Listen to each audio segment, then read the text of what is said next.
Hello, good people. Welcome, welcome, welcome. First, before I continue, I need you guys to confirm that you can hear me and see me.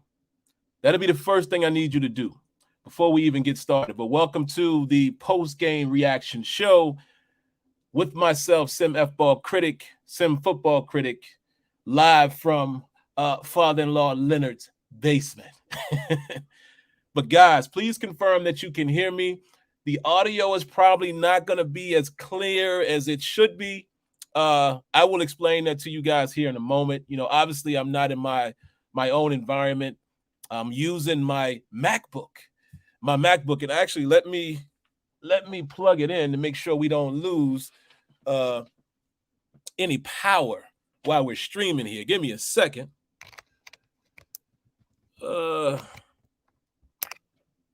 One second. There we go. So I'm sure I don't sound as crisp. I'm not using my trustworthy microphone. I'm using the microphone directly from the MacBook here, and I will explain all of that to you guys in a moment. So it looks like you guys said you can hear me, so that's great. I'm going to say hello to the early commenters.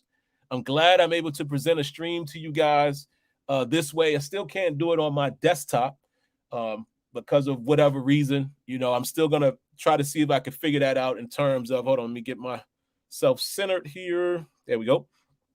I'm still going to try to figure that out, man. I might have to rearrange or see if I can possibly move the modem down here so I could hardwire. But anyway, I'll get into that in a moment. Let's say hello to everybody first. And then as you guys start filing in, I'll give you guys an update on my environment. Zuwami M, Aaron Morris, CT Pittman, Vista Light. Hello, Miss Lanisha. How you doing this evening? Always got to say a special hello to our lovely ladies in the chat. So make sure, fellas, please take time and say hello to all of the lovely ladies in the chat, man. Let's welcome them the way we always should. Leonard Green, the Big John 527, CT Pittman, Charlie Brown. Who else we got in here? Rajon 39. Hello, Sade, another lovely lady in the chat. And yes, I'm going to talk about that guy. I'm not going to call his name, no. You'll see in a moment. Why Diggy, my man in the building. Who else is in here? Claude Bishop, Still Matic. Who else? What up, Floyd? Cousin Floyd in the building. Dwayne. And who else? Father-in-law Leonard. Right upstairs. So, all right, let me just say that really quick. Again, y'all know the story, so I won't bore you guys with that. But y'all know that I've moved, waiting for our new home to be built. Leonard and my mother-in-law so gracious to allow us to stay with them as the home is being built. So this is pretty much the scene you're going to see for the show as we continue to do it. Even though the season is coming to a close, I'm still going to do the Tuesday thing. And this is how I'm going to present it. Now, the technical difficulties that I'm dealing with, for whatever reason, it doesn't seem like the Wi-Fi is pulling strong enough for me to use my desktop in OBS, which is the software I normally use to stream that has all of the bells and whistles. However, I'm getting much more speed on my MacBook. So I am now streaming using a different technology, StreamYard, which streams directly through the URL. I don't have as many bells and whistles and things of that nature, but at least I can present it to you guys live. And it'll probably be this way unless we figure out how to get back to the desktop. And there you have it. But what's weird about this, not weird, but of course, the MacBook is a USB-C connection, which both my camera here and the microphone uses. But the dilemma I have there is if I want to keep this plugged in, there's only 2 ports. So it's a whole lot of technical difficulties. So again, if I don't sound as crisp as I normally sound, it's because I'm using the microphone right here on the MacBook. So you always try to update you guys as far as what's going on, but at least we're able to present a live show again. Now it might affect phone calls going forward if I still have to use the MacBook, because again, Well, I guess what I probably could do is just plug my headset into the MacBook, and we'll see. We'll see. But anyway, we are back live, so let's get into it. Y'all know what I always do first and foremost. I always talk about the first drive, offensively and defensively. Steelers kicked the ball off, so we'll start there. Well, actually, hold on. Let's do the inactives. We knew Kenny Pickett was inactive. Josh Jackson, Miles Jack, Kendrick Green, and Jonathan Marshall, D tackle. Those were your inactives. I don't have anything for injuries. Now, if I missed one, somebody please let me know in the chat, but I don't have any injuries notated, at least not anything that jumped out for the screen. So that's good. Did not listen to Tomlin's presser yet, obviously. So I'm sure he's going to say there may have been some minor bumps and bruises, as he always says, but nobody that we, jumped off the screen is injured. So that's good. I do have a few office visits today, so y'all stay tuned for that. And let's talk about penalties really quick. Way too many. There was a Kevin Dotson false start in the second quarter on a 3rd and 3. There was a holding by Benny Snell on the second half kick return. On the exact same kick return, there was a blindside block by Miles Killebrew. Deontay Johnson was called for taunting in the third quarter after picking up a 3rd and 6, I might add. Unsportsmanlike conduct by that guy. I'm going to say his name one time and one time only. Marcus Allen. I will no longer refer to him as Marcus Allen. He is that guy. I'm not even calling him number 27. He, to me, is that guy. Okay? He gets an unsportsmanlike conduct, the stupidest one I've ever seen, I might add. We'll talk about that a little bit later. TJ Watt, offsides in the fourth quarter. Cam Sutton is called for a pass interference. Little ticky-tacky there, but it was called. He wasn't looking at the ball, so I got to blame him a little bit. That was also in the fourth quarter, and it put the Panthers in a goal-to-go situation. And then there was also a false start late in the fourth quarter by George Pickens. So let me at least say that. We got to clean up the injuries. I'm all over the place, guys.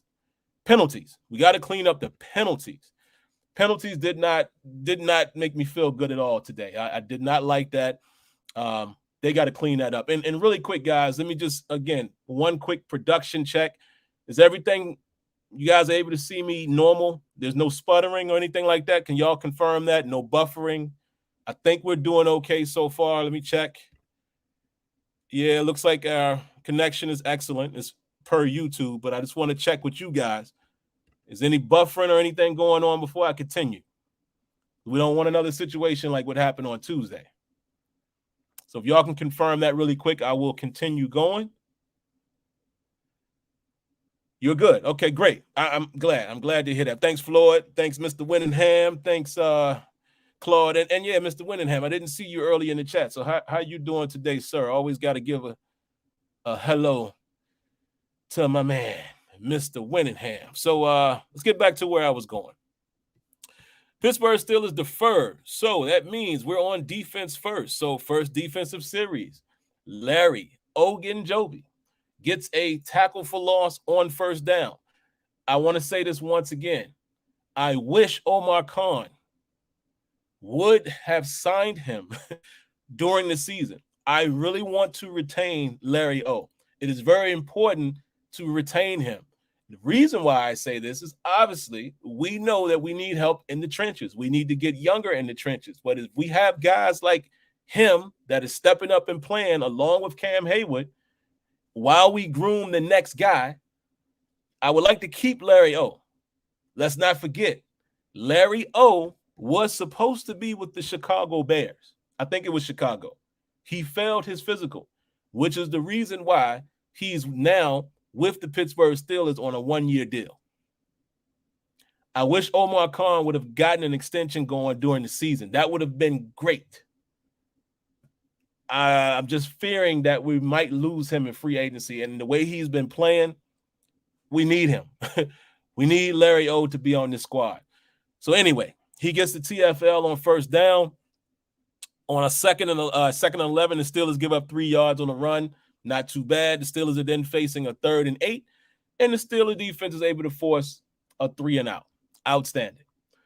Outstanding start. That's exactly what you want. That's what you hope for when you defer and you kick off first. So what do the Steelers do on the first offensive series? Now, I notated every play here. The drive starts at the 32-yard line. Najee Harris picks up 3 yards on first down. On second down, the run only picks up 1 yard. And I wrote here, Canada running again right up the middle on second and long. That's what he's famous for, right? Steelers are then faced with the 3rd and 6. The Steelers have to spend their first time out, which is horrible clock management. I'm going to put that on number 10. Yes, Trubisky's name is number 10 right now because I have not forgotten about what he did last week against Baltimore. Didn't have a chance to really recap that the way I wanted to, but he is number 10 right now. He showed me even today that there were moments that he was definitely number 10 again, and he got lucky. So I'm going to put that clock management on number 10. Could have been a personnel thing where one of the coaches, I don't know, but because it was the QB, to me, is always responsible for delay a game because the QB knows what's happening. And, you know, you either got to call a timeout or you get to delay a game. He called the timeout. So like I said, the QB didn't get things going fast enough. I'm going to put it on him. Could have been some of the coaching staff. I don't know. But for right now, I'm putting it on number 10. So the Steelers burn their first time out. But then what they do right after that, number 10 is able to find Deontay Johnson for first down against man coverage. Right after that, Jaylen Warren picks up 3 yards on the very next play, which was first down. Najee Harris able to pick up another first down on a run of, and I just put 10 yards. It may have been a little more than that, maybe a little less, but I just put 10 yards. I said on a 10-yard run off the edge, we come right back and we pick up 3 yards with a quick pass to Gunnar O on first down. Najee Harris picks up another first down with a run off the edge for another 10 yards or so. Very good block on that play by George Pickens. We pick up 4 yards on a quick screen to Deontay Johnson on first down. Then Najee Harris picks up another 5 yards on second down, brings up a 3rd and 1. And the Steelers are able to convert with the QB sneak by number 10. Steelers pick up another first down with the screen to Warren, which picks up about 11 yards. The Steelers are now in a goal-to-go situation, and Najee Harris scores on the very next play with the bounce to the outside on the outside left, finishes with a nice stiff arm, just for good measure. And it was a 6-yard touchdown. So, again, that series of downs, you defer, you kick off to the opponent, you produce a 3-and-out defensively, you get the ball, and you go down and score on your very first drive of the game. That's perfection. Can't ask for better than that, right? Can't ask for better than that. So there you have it. Now let's get into the rest of the game. So, key moments here. Steelers give up a 3rd and 11 to DJ Moore. I think it's DJ, right? Donald was able to find Moore again for first down off of play action. Steelers give up a 3rd and 13 with a deep shot. Horrendous play by James Pierre. Panthers are in a goal-to-go situation. The Steelers are facing a 3rd and goal, and Donald finds Moore on a tight throw on the run. Remember that was the one when we kind of flushed him out to his right, and he's able to beautiful throw to Moore. Moore is able to catch it with pretty decent coverage by Levi Wallace, but we give up the touchdown, and I put here, yes, he beats Levi Wallace. The drive was 11 plays, 85 yards. The defense could not get off the field on 3rd down. That's what I really want to emphasize on that particular drive. 3rd down killed us. They converted 3 third downs, 2 of which were 3rd and long, one of which is going to bring up my first office visit of the day. You, James Pierre, can you please come into the office for a second?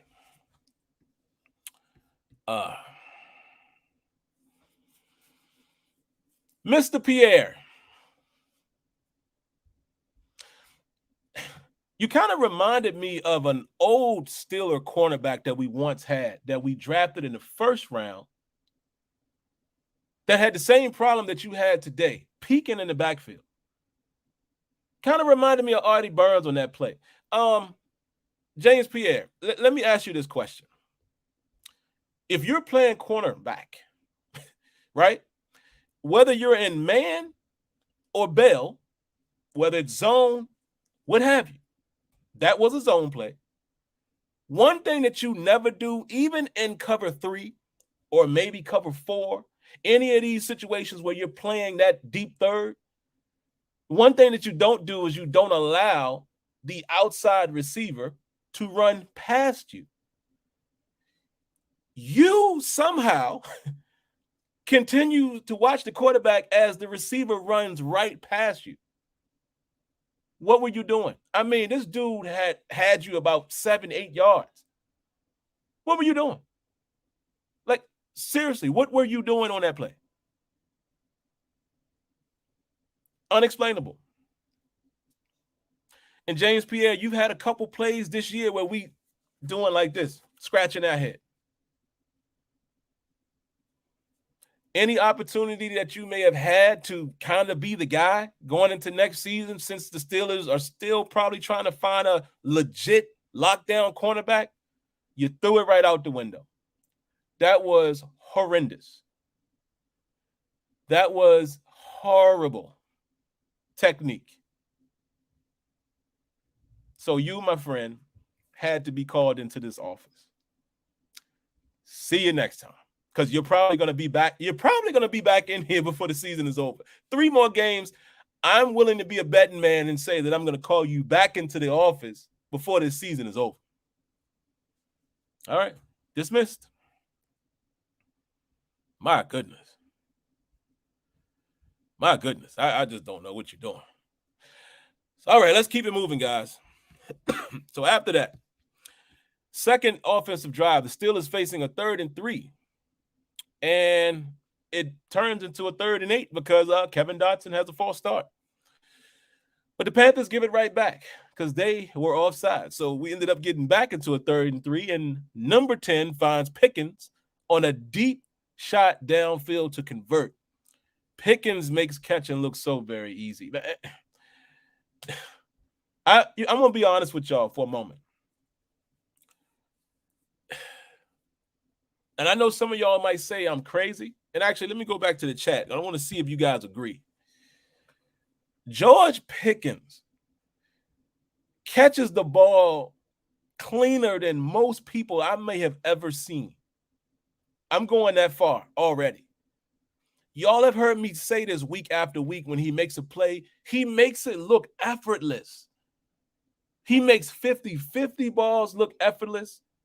He makes the balls that are thrown slightly behind him. How many times have we seen him just do this and just contort his body, and it looks like there's no effort? This dude catches the ball so clean. It's and the one today, these are overhead catches.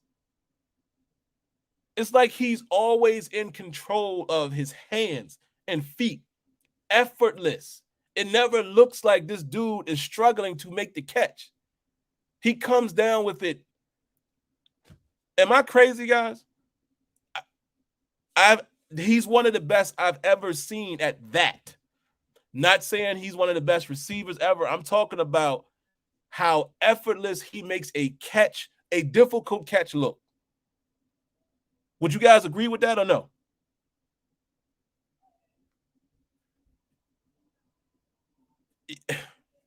That guy is unbelievable, man. I'm telling you, he's one of them to me. Like that specific category that I just outlined, he's one of the best I've ever seen with making the catch look effortless. You guys say you agree. Yeah, this dude, he's special, man. He's special. He is special when it comes to that. So, wow. That dude is going to be a problem, man. What a find. What a find. Steelers do it again. I mean, we all knew this dude was nice in college, but the Steelers do it again at drafting wide receiver. Man. So anyway, we're able to convert to Pickens with the phenomenal, effortless catch. Steelers get into a goal-to-go situation. The Steelers ran the ball back-to-back plays with up-tempo, And I notated this. Y'all remember on that drive, we ran the ball. It was back-to-back up-tempo, right? Warren to Warren, and Warren solid runs every time. And we get down to the 2-yard line, and I think it was 2nd and goal, and we huddled up. So I turned to Leonard, and I said, you know what? Even though it's positive, I don't like that we huddle right there. I wanted us to keep going. Keep going. Like, because the 2 up-tempo back-to-back, it was like 3 plays, I think. Back-to-back up-tempo.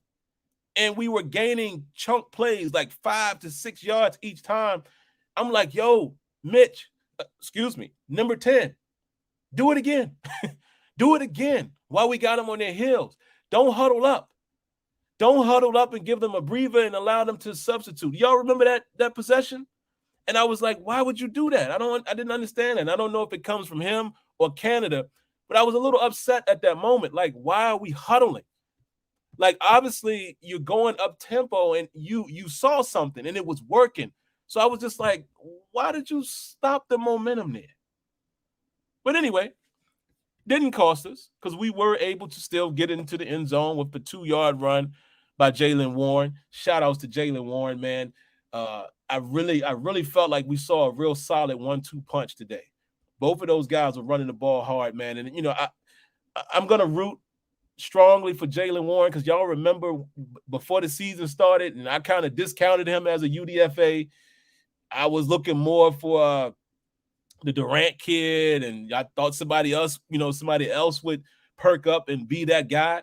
I thought maybe even Benny Snell would have perked up and become that guy. And at that time, I'm going to honestly say I didn't know a whole lot about Jaylen Warren. For whatever reason, I was thinking he was more of a bruiser, but he is a slash, he's a bruiser / quick guy. I was wrong on him. I discounted him because I liked the potential of what Durant could have been, Mateo Durant. So I will forever apologize to Jaylen Warren. I really like this dude, man. I really like him as the number 2. So I'm going to continue to root for him, man. This guy, yeah, great job. All right, so then the Steelers were faced with the 3rd and 8 defensively. Steelers able to get off the field again with the 3 and out right after a touchdown. Again, so far these first, couple of series of downs, you cannot complain with it. We get a touchdown there, touchdown to start the game. We looking good so far. 3rd offensive drive. Guess what the Steelers do? Yeah. They go 3 and out. But again, listen, you're playing another NFL team. I don't expect to convert all the time. It just stings when it's 3 and out. Like, even if you don't score, just can you at least get a first down? Like, I hate any time the offense goes 3 and out. But they go 3 and out, unable to convert a 3rd and 5 to Pickens. And I wrote here, bad decision by number 10. He lucky that it wasn't picked off. That was the first one. Lucky it wasn't picked off. That was the one where he kind of threw it in the seam and you saw the defender undercut it this close to being number 10 of last week. So that's why he's number 10. I know some people are going to say, oh, he played decent today. No, he managed the game well, but he still made some bad decisions that could have costed us. And that's kind of been his game. So right after that, Steelers force a 3rd and 10. TJ Watt is able to end the drive with a sack, and the Steelers defense gives another 3 and out. Gotta love it. 4th offensive drive. The Steelers unable to do anything on this drive. Number 10 avoided another possible interception. The ball was tipped, but actually, had that ball not been tipped, it probably gets picked off. I don't know who he was throwing to there. I don't think he saw, what's the dude named Shaq, somebody underneath. I don't think he saw him. Because even when they showed the pulled back view, it looked like the coverage was there anyway. So it was going to be a tight throw. He's trying to throw it in front of the defender, but the linebacker's there. There was an underneath coverage. And again, he almost got it off the tip, but if the ball wasn't tipped, it probably comes right to him. And that's a pick. So again, number 10 is he's gonna continue to be number 10 and do stuff like that. So yeah, man. But anyway, He avoids the interception there. Defensively, the Steelers are able to get off the field with another 3-and-out just before the half. Great defense by Minkah Fitzpatrick. It was a 3rd and 2, and Minkah had a nice PBU. Came screaming from out of the back post safety position and comes up and knocks the ball out. But then the Panthers were able to rip off a 63-yard punt with the bounce.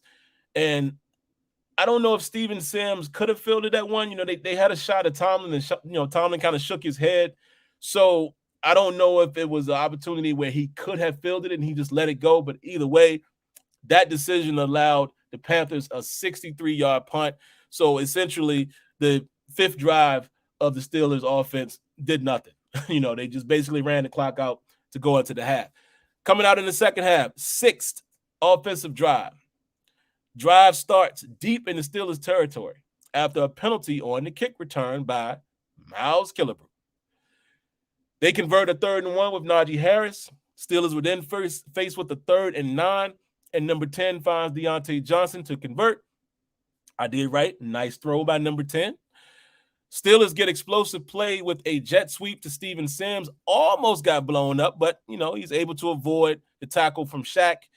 And we do a hurry up on a 3rd and 1. So it was a 3rd and 1, and they went hurry up. They went up tempo really quick and did the jet sweep to Sims, and the rest is history. I think it was like a 22-yard gain. Steelers later in the drive were faced with the 3rd and 6 in the red zone, and Deontay Johnson makes an excellent play. I mean, beautiful play to get the first down. However, then he does what gets him called into the office today. He gets called for taunting. Oh, you heard me. Yeah, I did say Deontay Johnson. Come on in. Come on in, buddy. Come on in. Come on.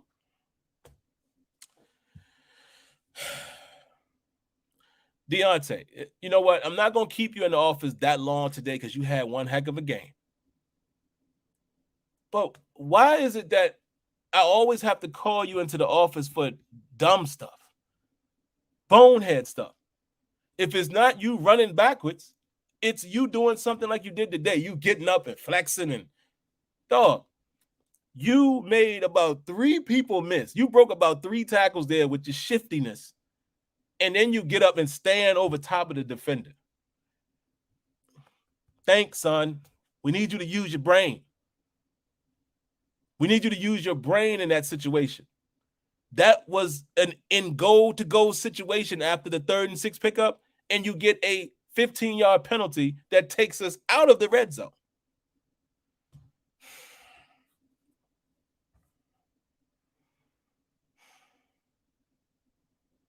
Come on, man. That's all I got to say. You can leave now because you had a great game. But come on, man. Stop doing the bonehead stuff, please. Please. We got 3 games left. Can you not be a bonehead in the rest of these 3 games? Please. Thank you. All right. So the drive continues because we just continued to make plays. Steelers were able to finish the drive with a consecutive back-to-back QB sneak by number 10 to end the drive with a touchdown. And here's the crazy part. It was a 21-play drive, 21 plays, a 91-yard drive off of 21 plays. Outstanding by the Steelers offense. And I wish I had the round of applause to work. I can't get it to work because I'm not using my stream software, the normal one. I'm using the laptop here, but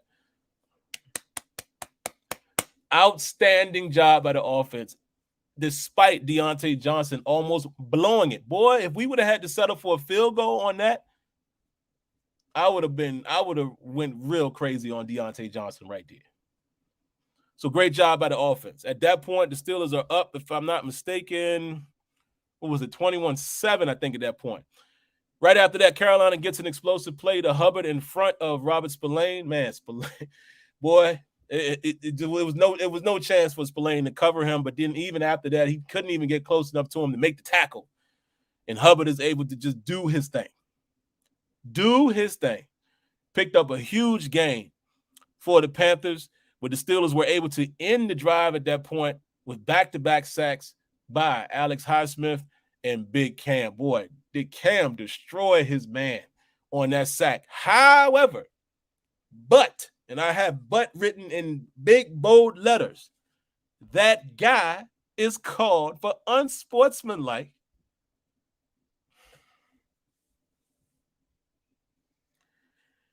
him right there. Yes, you come into this office. Take off the jersey.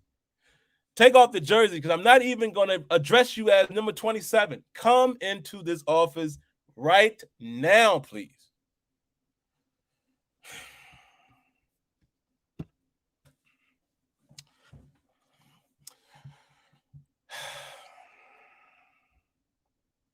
Bruh, I'm done with you. I know people say everybody makes mistakes, whatever. Let me explain why I'm done with this guy. And I'm referring to you as that guy. I'm not even going to call you by your number. You know why I'm so done with you? It's the same reason, and I'm talking to, one second, that guy. Let me talk to my people here in the chat. I'm talking to the chat right now. You know why I'm so done with this guy? It's the same reason why I never like let's talk basketball for a second. I'm never a fan of the guy that's like number 14 or however many people are on the bench. How many is it? 12 or something like that? When you like one of the last guys down at the bench, and when somebody do something, you all up, you flexing and doing all the dancing and all that, and you don't never play. I hate seeing that. I hate seeing that dude way down the bench when I watch basketball. He flexing and all that when somebody do something like you did it. That's the equivalent of what you did, that guy. You only play special teams. You went over to the other sideline during the commercial and then got in the huddle. Who does that? Who does that? Why are you so hype? What did you do? You were the equivalent of the 12th man or whatever man that is in basketball that's way down the bench. That's what you did. And you give the Panthers the ball back. Bruh, at that moment, that changed the complexion of the game. We just ended the drive with 2 consecutive sacks, 4th and like 20-something, 27, something like that. And here you go. It won't enough for you to talk your smack or whatever, or stick your chest out. You go to their sideline and get in their huddle. Like you did something. You got to go, bro. You got to go. I'm sorry. And I know some of y'all are going to say, oh, Sim, man, it's just one mistake. No. That's a mistake you cannot make.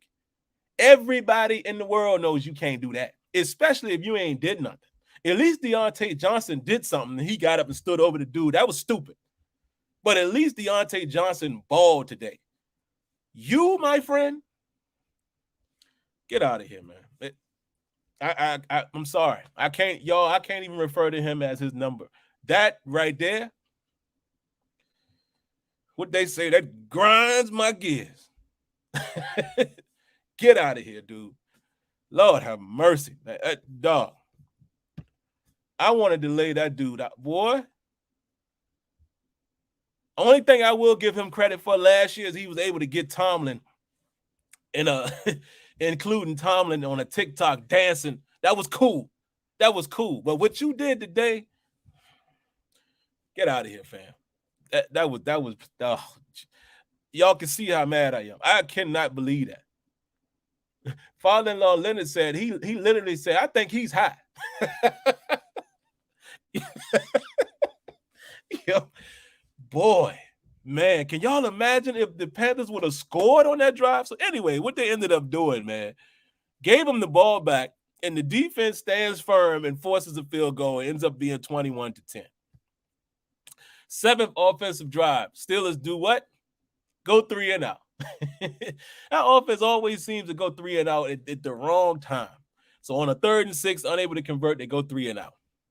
Very next defensive possession, Cam Sutton is called for pass interference. And I did say that was ticky-tacky, but you got to play the ball, Cam. Puts the Panthers again in an goal-to-go situation. The Steelers defense once again stands firm. They get a sack on 3rd and goal. Cam, Hayward, and company all converge on a sack. Panthers settle again for a field goal. At that point, it is 21-13. 8th and final drive of the Pittsburgh Steelers offense today. Faced with a 3rd and 9, 3rd and 14 after the false start by George Pickens.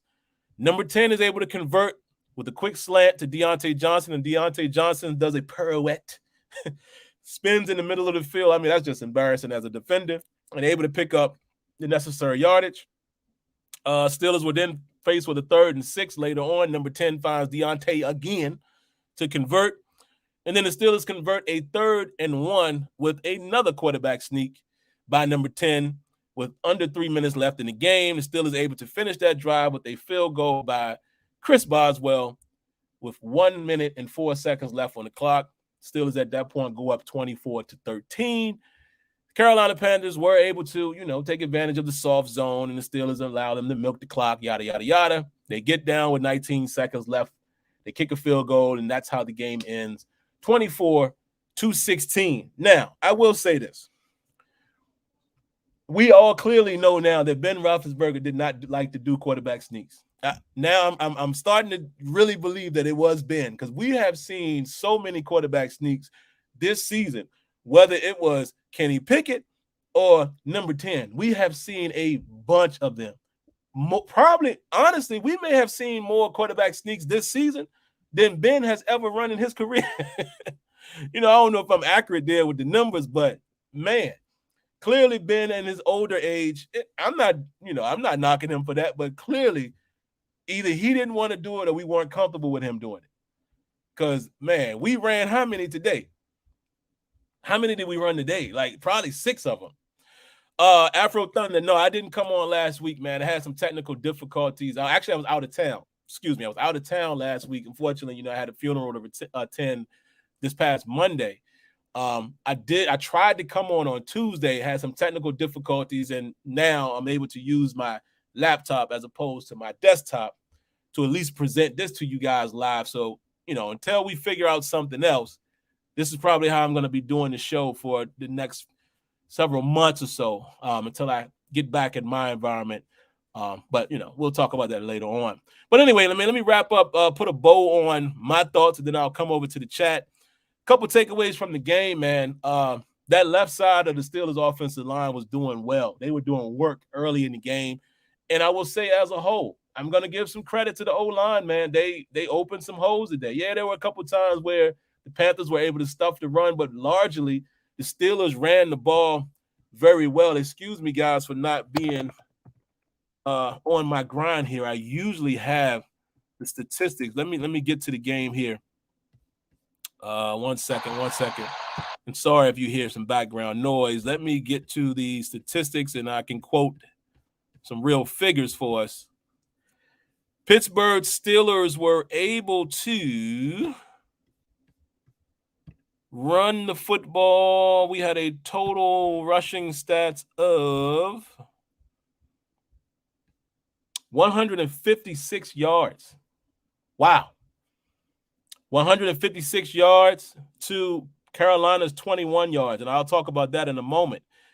In terms of the guys who carried the mail, Najee Harris, 24 carries for 86 yards. I would like to have seen him get to the 100-yard mark, but it's all good. Jaylen Warren, 11 for 38, both of which had a touchdown. And then, Steven Sims is credited for a 19 yards, because we did a jet sweep or we did a pitch out. It was kind of like a pitch out jet sweep when we were lined up in bunch that lost 2 yards or 3 yards earlier in the game. So it kind of took away from his 20-something yard gain.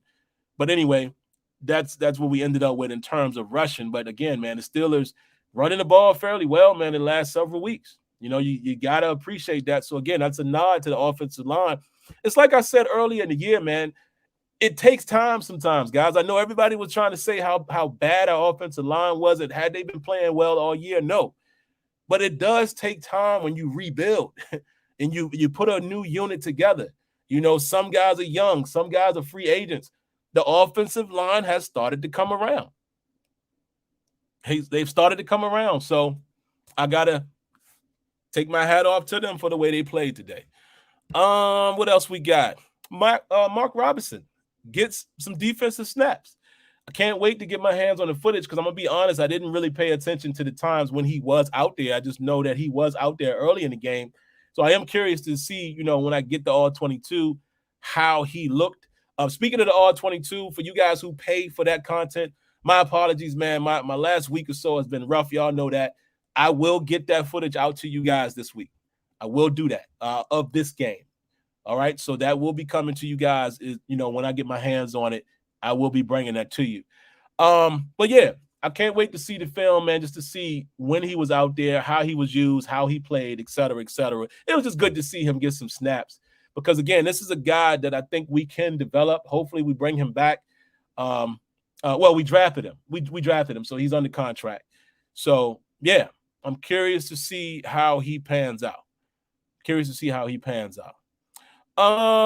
defense was having a little bit of trouble on third down early in the game. We weren't getting off of the field, and we already talked about that. I outlined that on the possession when the Panthers scored the touchdown.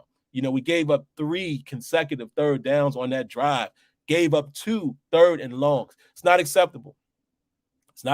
Again, I understand we're playing against another professional team, but it's not acceptable, man. You can't give up third down 3 times in one drive. And again, James Pierre, horrendous job on that deep shot. So I notated that they struggled a little bit early. Steelers defense, however, smothered the run game of the Panthers, a team who had run the ball fairly well, very well. And their intention was to run the football, and we won't have it. Did you hear what I said? Early on, I said that they had 21 yards rushing. 21. Let's do a deeper dive on that. Chuba Hubbard, 4 carries for 10 yards. Deontay Foreman, 10 carries for 9 yards. And Sam Darnold, 2 carries for 2 yards. Their average, Hubbard was 2.5. Deontay Foreman was 0.9. And Sam Darnold was an average of 1 yard. Guys, what a phenomenal job considering how much they gave up the run against the Panthers. Against the Ravens. Different style of offense, I get it, but I am overwhelmed and overjoyed at how our defense responded.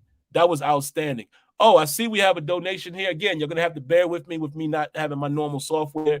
I have to visually see it, so I can't hear it like I once could. So round of applause, man. Virtual round of applause to CT Pittman. I definitely appreciate your donation. Let's read your comment. He says, great show, Sim. Thanks for the sacrificing for the fans while you got personal things going on. Look forward to your shows. Man, you know what?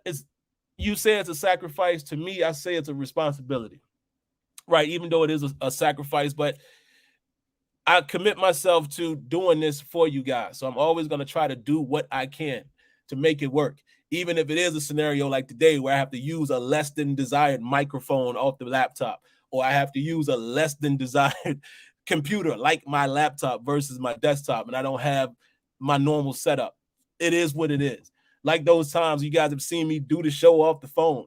Like the time when I went to Florida and I was actually doing the post-game show. I think it was the first Cleveland game from the airport. I mean, I'm always going to try because that's my commitment.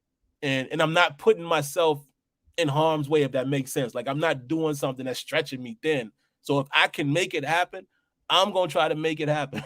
I'm going to be the MacGyver of streamers, if you will, and present the show for y'all, man, because I know you appreciate it, right? And that's the thing that I appreciate about y'all is y'all actually look forward to it. So it's my job. It's my job to bring y'all the content, man, when I can. So thank you, man. I appreciate that donation. Let's get back to what I was saying. Steelers defense was all over the run game. Najee Harris ran very hard and very well today. Again, I'm just going to put this in the air. I know there were a lot of people saying that they wanted to get rid of Najee. Y'all remember that? Go back 5 weeks. Everybody was saying, oh, Najee sucks. He's a bust. Oh, I'll replace him with Warren. Not discrediting Warren, but, you remember y'all ready to throw that man out with the bathwater.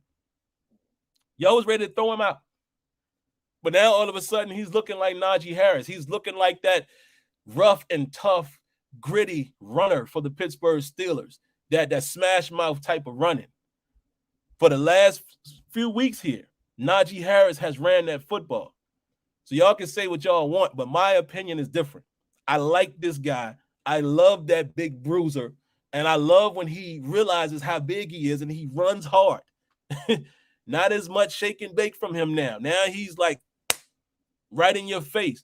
And let me tell y'all one thing I loved about him today. Y'all know I always talk about the mentality of a runner, where he could have easily just stretched it out and ran into the end zone. Nah. Najee puts his shoulder down, leans into the defender, and gives him one of those. A nice mush to the face. I love that. Beautiful. That's mentality. Like, now I'm going to give you some as I get into this end zone. I'm not just going to run in there. I got to give you a little piece of this. Love that. Love it. Mentality, guys. It's mentality. My man, Y. Diggy says, I admit I wasn't high on Najee, but he's proven me wrong. But I think Warren should be getting the touches he's getting. Listen, I'm a component right now of I like the way we mix them. The way we mixed them today, love it. Love that. Let's keep doing that. Let's keep doing that.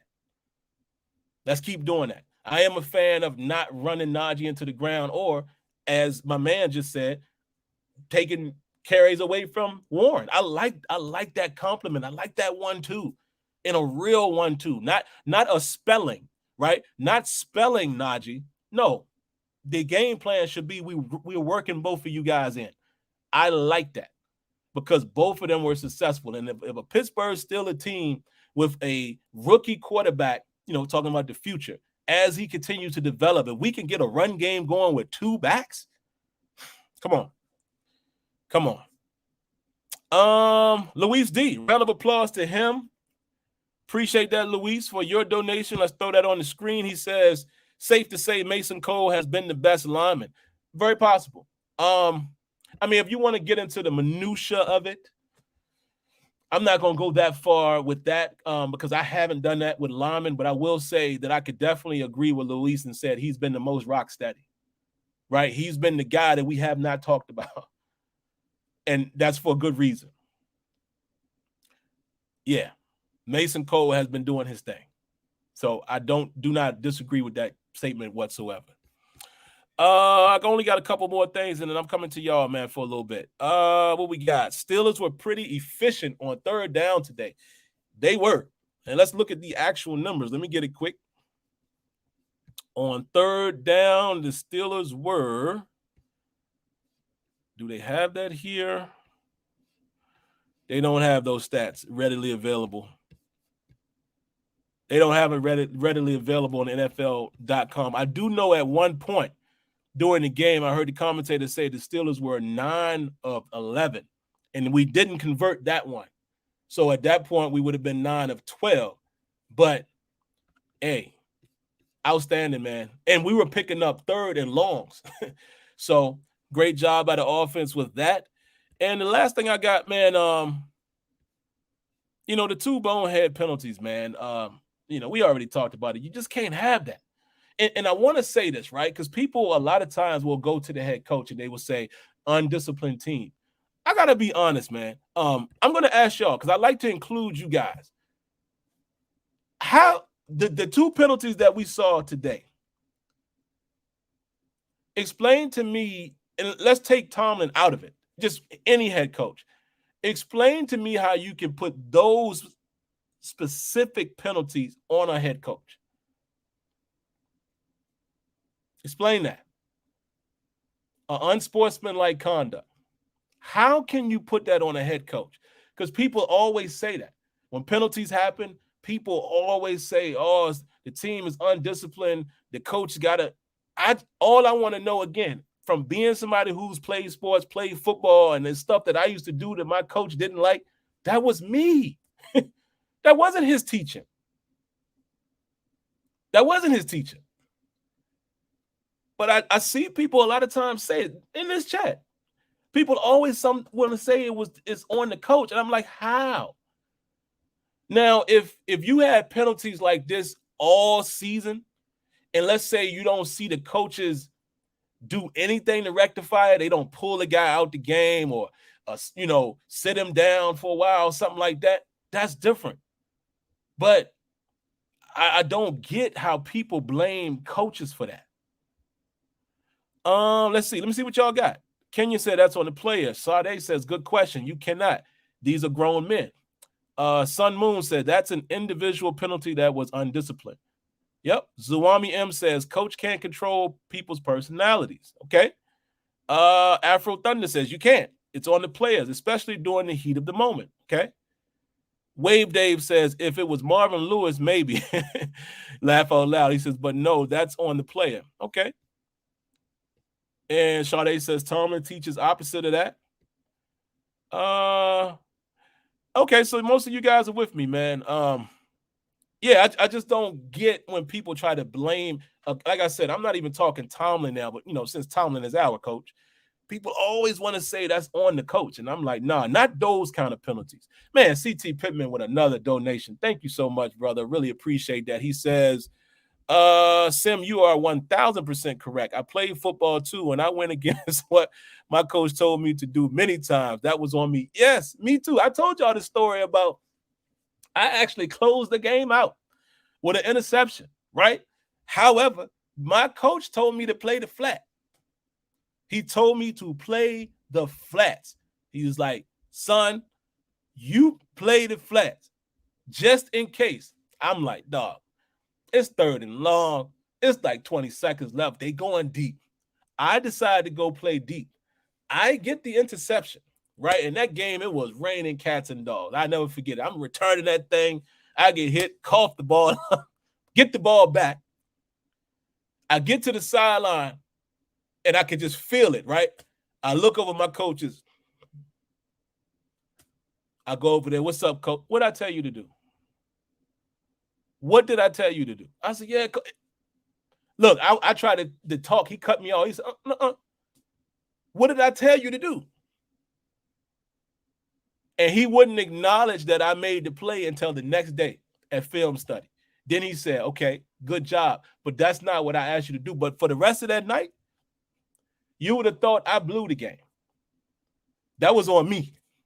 It wasn't on him. So, yeah. Let's see. The last one I have here, Deontay Johnson killed that Panther secondary. Man, he was toying with them dudes. It's so sad and unfortunate, man, that Deontay don't have a touchdown. As well as he's playing, like, it just is what it is. And that's why sometimes it sucks, man, when people always want to judge you by numbers, because Deontay was out there killing today. Like George Pickens, every time he get an opportunity, he's killing. But, you'll look at the stats and be like, oh, the numbers ain't. But Deontay Johnson's play definitely does not correlate with him not having touchdown. You understand what I'm saying? That dude got off today.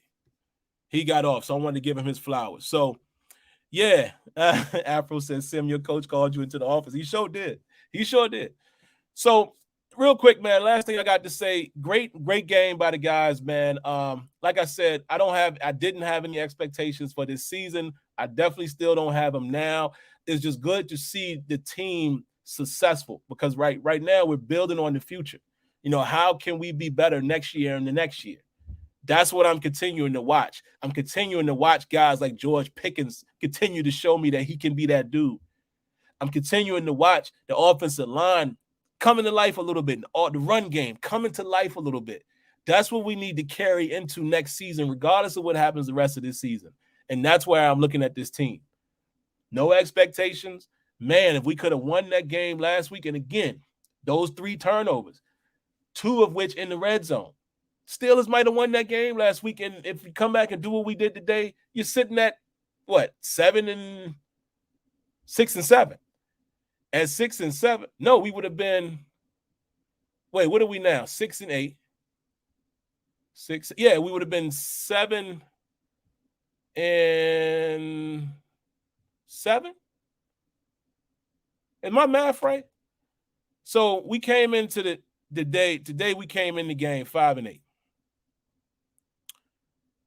Yeah, so we would have came into this game 6 and 7, and if we would have won this one, we would have been 7-7.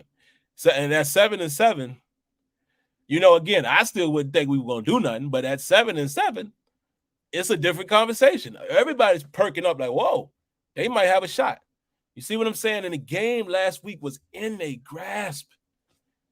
You can't turn that ball over, number 10. You can't.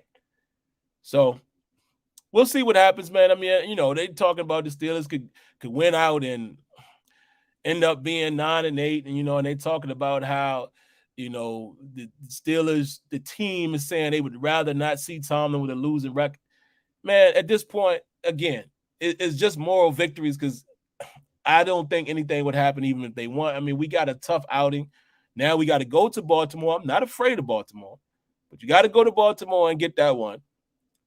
The game next week ain't going to be easy because the Raiders, though they haven't played well, they can play pretty good at times. And I think Waller is back. I think Renfro is back. So that ain't no easy win either. And then you got to go see Cleveland, right? So, or they got to come to us. But I don't know. To me, I don't care.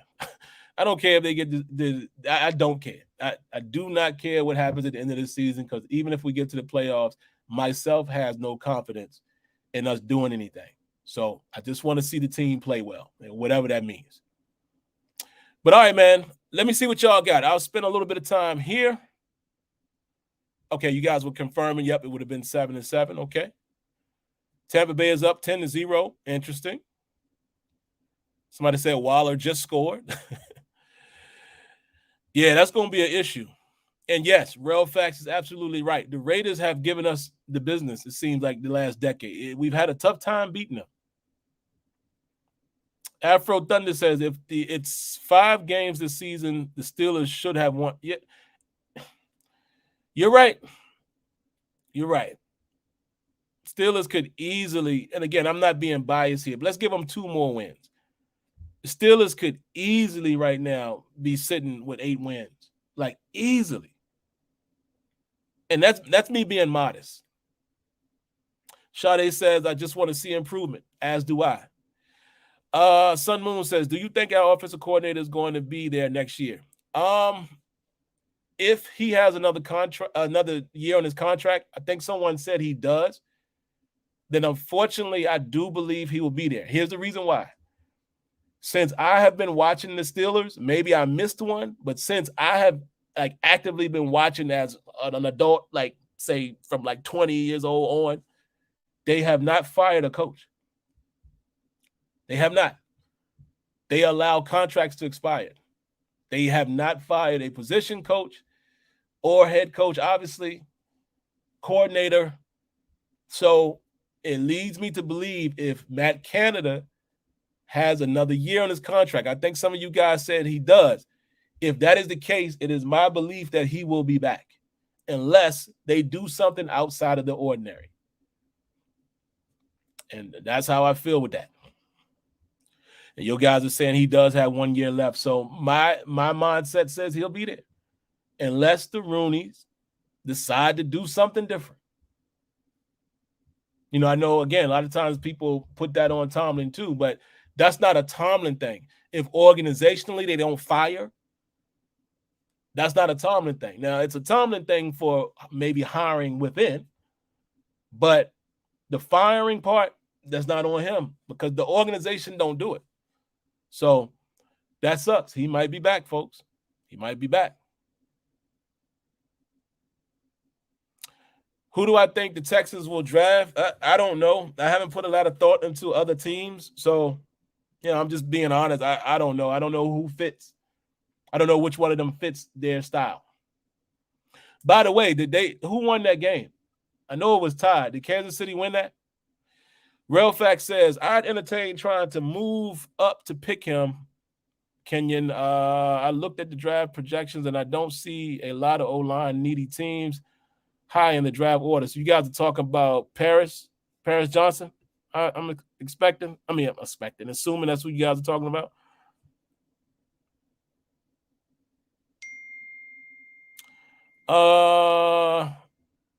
Derek Moore says they're loyal like us. Yeah. Builder's Life says keep number 10 in or go back to Ken. I say keep the team captain in there. They're going back to Kenny. They're going back to Kenny. Let's just be real for a second. Number 10, okay, we won the game today, but the game was won primarily in the run game. I will say number 10 made a heck of a throw to George Pickens downfield. That was a beautiful throw. But let's not kid ourselves and act like he's a much better option than Kenny. He's not. Go back to last week. Look at today's game. There's 2 times that it should have been an interception. So I'm not going to pound the table and say, hey, let's keep him. You know what I mean? Like, they're going to go back to Kenny. Kenny is the guy. He's the starter. That's who they're committed to. They want to see him in more reps. And there you go. Chiefs won. Okay. Eric Walker says, we just need to get a little older on offense. Seasoned vets are needed at left tackle and wide receiver. Okay. KC won after Houston fumbled in overtime. Wow. Cowboys lost. Wow. Really? Holy moly. Who were they playing? The Jags, right? Oh, y'all talking about Peter Soronsky. Okay. Yeah. Funny thing is, we just had our draft in my Madden league. I play in a 32-man league, and I drafted Peter. I was able to get him. It's funny, man. When you play in leagues, a lot of some guys don't really. It's funny, like you play in the simulation leagues, right? And you can tell some guys don't build from in out. Like a lot of guys immediately go after the skill positions, but I'm like, nah, I need an O-line. So I now have Skoronski will be my right tackle, and he came in with a pretty decent overall already. Because we do a custom draft. One of our commissioners, they customize the draft class and to make it more realistic. And I picked up Trent Brown in free agency. So I have a sturdy left tackle, sturdy right tackle. So yeah, we'll see what happens. Who else y'all got? Give me a couple more and then I'll get out of here. Dak threw a pick 6 in overtime. Wow. Come on, Dak. I was just singing Dak's praises the other day. Brett Richards says, older, ? We need young talent. You know what? I'm gonna agree with Brett because I read that comment. I was like, I wouldn't prefer to get older. I understand what he's saying though, as far as seasoned vets. But actually, with the team rebuilding, I would like good young talent to build on for years to come. Somebody said Burrow has the Tony Romo pinky injury. Oh, man, he got hurt? I always hate to hear that, man. I hate to see players get hurt, man. All right, 1 or 2 more, guys, then I'm going to get out of here. Luis D says Steelers offense is playing better, mainly it just moved. Mainly because their determination of running the football. Yeah, I could agree with that. I still would like to see Matt Canada design some different type of runs. I will say today, though, he did stretch the edge a little more. He did run more plays that we were pressing to the edge, like more off tackle where you can bounce to the outside or design outside runs more than he ran up the middle. So I will give him that because I do feel like I want to just have a more balanced attack when we run the ball, man. In the previous games this year, it seems like we fall in love with just running right up the middle. And a lot of teams know it's coming. But even though when we did that today, there were times when we blocked it up pretty well. So, I just would like to see them do a little more, design some different looks, if you will.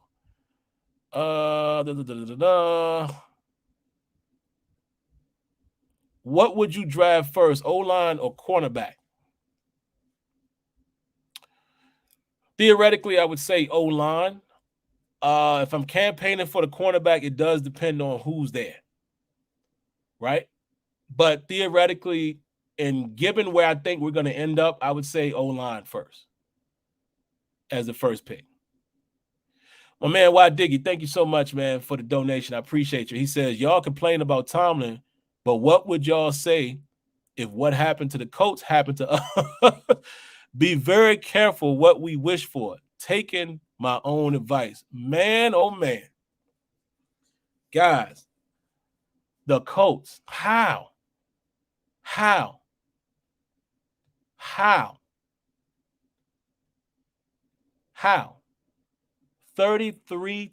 at halftime and you lose? And here's a fun fact for y'all. Kenya mentioned it yesterday. You have the biggest regular season comeback in NFL history. You also have the biggest Super Bowl comeback in NFL history. And the one thing that they have in common, the quarterback. Now, is it fair to put it all on Matt Ryan? No, but that is quite an odd stat. Stats of the weird. That's on him. And in a sense, as far as that's on his resume. He was the QB in the biggest comeback in Super Bowl history. And he was the QB in the biggest comeback in NFL regular season history. That is a shame, dog. Wow. That sucks. But all right, guys, I'm going to get out of here, man. I appreciate y'all hanging in there with me, man. You know, we're going to make this thing work. You know, if I have to do it exactly like this until my new home is built, this is how it's going to happen. Either way, we're going to make it happen. They can't stop us. Now, I will say this going forward. I'll be back Tuesday. My family and I, we're going to Florida for Christmas. We're leaving Thursday. So we'll probably still be able to do the show post-game and Terrible Towel in that following week, but we'll see. I'm probably just going to take the computer with me, but I won't be in my environment again. But I'm just giving y'all that heads up in case for whatever reason, you never know what happens when you're out of town and party. You don't know. So I'm just giving y'all that heads up, and I'll remind you guys again on this coming Tuesday. But anyway, I definitely thank you guys for tuning in, man. Again, right there, we're going to hopefully take phone calls on this coming Terrible Towel Tuesday. Phone number is right there on the screen. If you're listening, that number is 619-924-0818. I thank you guys for tuning in. Like I always say, man, if you haven't already, make sure you hit that like button. After that, subscribe to the channel if you're not subscribed. And then after that, click on your notifications so you know when videos are live and streaming or have been uploaded. Outside of that, I hope you guys have a great remainder of the day. Enjoy the rest of football today as well as tomorrow. Stay safe. God bless. Good night. And like always, thank you for tuning in to it's not the Terrible Towel. I don't call it that anymore. But thank you for tuning in to the post-game reaction show. Y'all be good. Peace.